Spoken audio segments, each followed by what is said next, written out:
Alors, bonsoir, bienvenue à la séance extraordinaire du lundi 31 janvier 2022. Donc, compte tenu du contexte sanitaire, on fait la séance, bien sûr, à huis clos à distance. En point 1, adoption de l'ordre du jour. Ça va me prendre un proposeur. Je propose, Luc. J'ai proposé par Luc Ducharme. J'avais vu Sophie Lajeunesse qui avait la main levée, donc secondée par Sophie. Point 2, période de questions. On n'a reçu aucune question pour la séance en virtuel. Donc, on va passer au point 3, qui est nomination des représentants pour le comité consultatif en culture. Donc, c'est une modification là, à la nomination qu'on a faite lors de la dernière séance. Ça serait de remplacer Mme Malo par Mme Clairette Lévesque sur le comité consultatif. Ça me prendrait un proposeur. Ingrid. Proposé par Ingrid Hagman, secondé par Sophie Lajeunesse. Point 4, on est rendu à l'adoption du règlement 442-2022, qui est le règlement ayant pour objet de décréter une dépense qui n'excède pas 240 126 pour les travaux de prolongement du réseau d'égouts sanitaires sur le rang Sainte-Marie. Donc, c'est un projet promoteur, comme j'avais expliqué la dernière fois. Ça sera une taxe de secteur et ça en prendrait quelqu'un qui en fait la proposition pour l'adoption. Proposé par Pierre Lépicier, secondé par? Je seconde, Luc. Secondé par Luc Ducharme. Point 5, il s'agit de l'adoption du règlement 443-2022, qui est le règlement ayant pour objet de décréter une dépense qui n'excède pas 267 791 pour le projet de réfection de la bibliothèque. Donc, c'est un emprunt sur 25 ans qui va être à l'ensemble des contribuables. Donc, le projet, c'est un projet avant taxes et contingences de 207 400 $ et c'est pour effectuer divers travaux, dont la toiture, la peinture, le remplacement du couvre-plancher, l'ajout de rayonnage et autres travaux divers. Donc, ça me prendrait un proposeur pour l'adoption du règlement. Patrice propose. Proposé par Sophie Lajeunesse, secondé par Patrice Ayotte. Oui, c'est bon. Parfait. Point 6, il s'agit de l'adoption des taux de taxation des différents règlements d'emprunt. Donc, vous en avez tous pris connaissance. C'est dans le fond l'adoption pour les taux des différents règlements d'emprunt, que ce soit des règlements de secteur qui vont se retrouver sur les comptes de taxes selon les projets. Alors, ça me prendrait un proposeur pour l'adoption de ces 10 règlements d'emprunt. Je propose, Luc. Proposé par Luc Ducharme, secondé par? Seconde. Secondé par Pierre Lépicier. Point 7, il s'agit de l'adoption des taux de la taxe foncière 2022. Donc, le taux de taxe foncière est de 0,6784 au 100 $ d'évaluation pour la foncière pour le résidentiel. Et pour les terrains vagues non desservis, c'est à 1,3568 au 100 $ d'évaluation. Alors, ça me prendrait un proposeur. Je propose. Proposé par Pierre Lépicier, secondé par? Ingrid. Seconde. Secondé par Ingrid Hagman. Point 8, il s'agit du dépôt du rapport annuel 2021 sur l'application du règlement 366-2018 sur la gestion contractuelle. C'est un dépôt. Je vais quand même faire état de certains points de ce rapport. Donc, c'est en lien, bien sûr, avec notre règlement sur la gestion contractuelle. Dans le fond, il y a pour principal objet le rapport de renforcer la transparence du processus de gestion contractuelle de la municipalité en enseignant les citoyens sur l'application des mesures prévues à notre règlement. On peut faire état qu'en 2021, le règlement a été modifié à 2 reprises, soit par le règlement 415-2021, qui a permis, dans le fond, que pour un contrat dont la valeur se situait entre 5 000 et 10 000, que notre directeur des services techniques et notre directeur des travaux publics soient autorisés à procéder aux achats sans autorisation, mais qu'un rapport devait être communiqué aux membres du conseil. Et pour qu'un contrat dont la valeur se situe en dessous du seuil d'appel d'offres public obligatoire peut être conclu de gré à gré. Il y a eu également une autre modification du règlement qui a été faite suite, dans le fond, c'est le règlement 419-2021, et c'était pour inclure les mesures prévues au projet de loi 67, dont les ajouts liés dans le fond, à cause de la pandémie, qui demande qu'on favorise les entreprises québécoises pour tout contrat qui comporte une dépense inférieure au seuil décrété. Dans ce rapport, on fait également état qu'il n'y a eu aucune plainte qui a été reçue concernant l'application de notre règlement de gestion contractuelle et que nous avons reçu aucune sanction concernant également l'application du dit règlement. Alors, c'est un dépôt. J'ai besoin, j'en ai d'aucun proposeur secondaire. Exact. Parfait. Donc, on en fait un dépôt.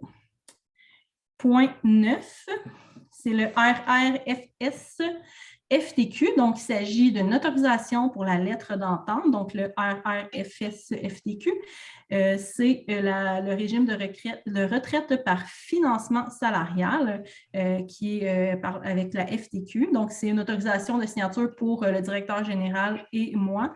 Donc, dans le fond, c'est l'entente qui vient fixer les règles du jeu, donc les conditions d'éligibilité pour le nouveau régime de retraite. Alors, ça me prendrait un proposeur pour le point 9. Propose Daniel. Proposé par Daniel Ricard, secondé par Sophie.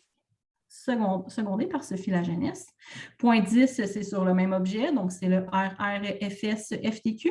Cette fois-ci, c'est la déclaration de l'employeur, donc c'est pour une autorisation de signature. C'est un consentement, là, dans le fond, c'est de venir dire que l'employeur consent à ce qu'on ait ce nouveau régime pour les employés. Alors, ça me prendrait un proposeur. J'en fais aussi la proposition.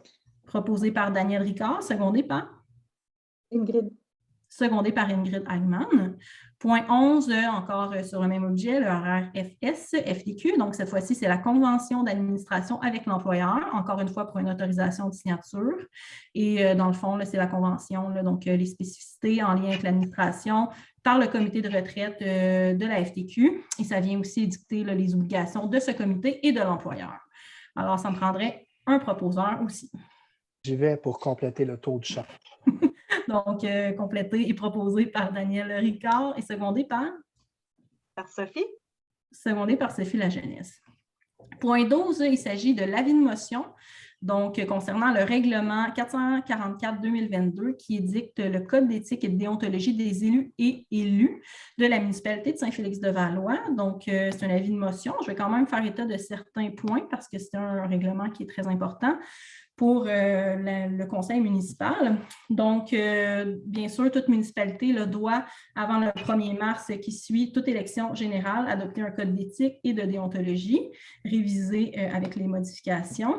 Donc, bien sûr, il y a eu une élection le 7 novembre dernier. Par la suite, il y a eu l'entrée en vigueur le 5 novembre 2021 de la loi modifiant la loi sur les élections et les référendums dans les municipalités et la loi sur l'éthique et la déontologie en matière municipale, donc qui venait modifier le contenu obligatoire de nos codes d'éthique. Et on va voir qu'il y a quelques petites modifications comparativement à l'ancien code d'éthique qu'on avait. Donc, bien sûr, là, on mentionne là, que le présent règlement a pour objet de prévoir les principales valeurs de la municipalité en matière d'éthique et les règles déontologiques qui doivent guider la conduite d'une personne à titre de membre du conseil, d'un comité ou d'une commission de la municipalité ou en sa qualité de membre du conseil. Bien sûr que la municipalité, ce qui inclut les membres du conseil, on adhère explicitement aux valeurs en matière d'éthique et aux règles déontologiques prévues à la loi et du présent code, considérant également que l'éthique et la déontologie en matière municipale sont essentielles afin de maintenir le lien de confiance entre la municipalité et les citoyens. Et qu'une conduite conforme à l'éthique et à la déontologie doit demeurer une préoccupation constante des membres du conseil, que le code vise à identifier, prévenir et éviter les situations de conflit d'intérêts et bien sûr qu'il incombe à chaque membre du conseil de respecter le code pour s'assurer de rencontrer les standards élevés d'éthique et de déontologie. Donc, on va donner avis de motion aujourd'hui. Et quelques petites modifications là, en lien avec le code d'éthique qu'il y avait précédemment, c'est les règles là, par rapport au respect et à la civilité, donc qui ont été ajoutées au niveau des valeurs de la municipalité. Donc, c'est une obligation suite à l'adoption du projet de loi 49 par le gouvernement d'ajouter les valeurs de respect et de civilité envers les autres membres du conseil de la municipalité, les employés de celle-ci et les citoyens. Donc, de façon générale, le respect exige de traiter toute personne avec égard et considération. Et la civilité implique de faire montre de courtoisie, politesse et de savoir-vivre. Donc, pour faire suite à ça, donc, on vient aussi modifier les règles de conduite et d'interdiction. Donc, on ajoute que le membre du conseil doit se conduire avec respect et civilité, qui est interdit à tout membre du conseil de se comporter de façon irrespectueuse ou incivile envers les autres membres du conseil municipal, les employés municipaux ou les citoyens par l'emploi, notamment de paroles, d'écrits ou de gestes vexatoires, dénigrants ou intimidants ou de toute autre forme d'incivilité de nature vexatoire.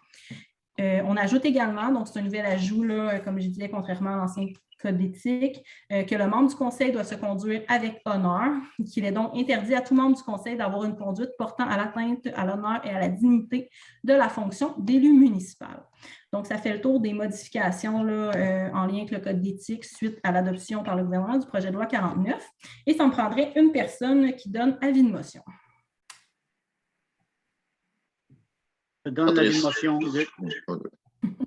Donc, avis de motion donné par Luc Ducharme.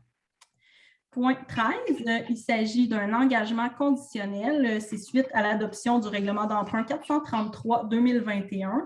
Donc, le MAMACH souhaite qu'on s'engage pour ce règlement-là à spécifier que, dans le fond, la promesse d'achat est conditionnelle à l'entrée en vigueur du règlement d'emprunt, contrairement à ce qu'on avait là, édicté de notre côté, dans le fond, dans l'adoption du règlement. Dans le fond, c'est un commentaire du ministère des Affaires municipales. Nous, on disait que la municipalité devait adopter un règlement d'emprunt et eux souhaitent qu'on vienne préciser que la promesse d'achat est conditionnelle à l'entrée en vigueur du règlement d'emprunt. Donc, la résolution, là, c'est de s'engager dans ce sens-là. Alors, ça me prendrait une proposition. Sophie propose. Proposée par Sophie Lajeunesse, secondée par Daniel Ricard. Point 14, il s'agit de la levée de la séance. Ça me prendrait un proposeur. Je propose. Proposé par Pierre Épicier. Alors, merci à tous d'avoir été avec nous en ce lundi soir. Bonne soirée.